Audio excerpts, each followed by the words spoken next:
Football বিশ্বকাপের final মানেই কোটি কোটি দর্শকের অপেক্ষার ম্যাচ। তবে এবার আলোচনার কেন্দ্রবিন্দু শুধু আর্জেন্টিনা ও স্পেনের লড়াই নয়, বরং ম্যাচের মাঝের বিরতিও।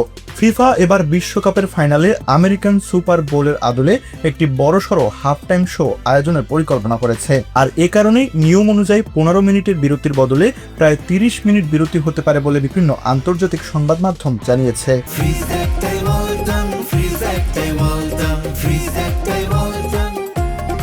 আগামী রোববার বাংলাদেশ সময় রাত 1টায় নিউ জার্সির স্টেডিয়ামে অনুষ্ঠিত হবে ফাইনাল। বিরতির সময় মঞ্চে থাকতে পারেন Maradona, Justin Bieber, Shakira, BTS, Burna Boy ও গুস্তাভো দুদামেলের মতো বিশ্বখ্যাত শিল্পীরা। এছাড়া ম্যাচ শুরুর আগেও থাকবে জমকালো সমাপনী আয়োজন, যেখানে অংশ নেওয়ার কথা রয়েছে রবি উইলিয়ামস, টম ক্রুজ ও নিকোল শেরেজিঙ্গারের।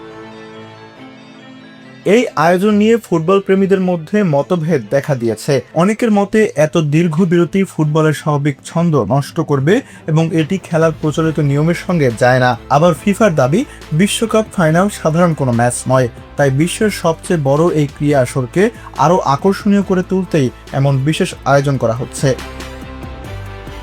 ফিফা সভাপতি জিয়ান্নি ইনফান্তিনোর ভাষায় এই আয়োজন ফুটবল, সঙ্গীত ও বিনোদনের এক নতুন অভিজ্ঞতা তৈরি করবে।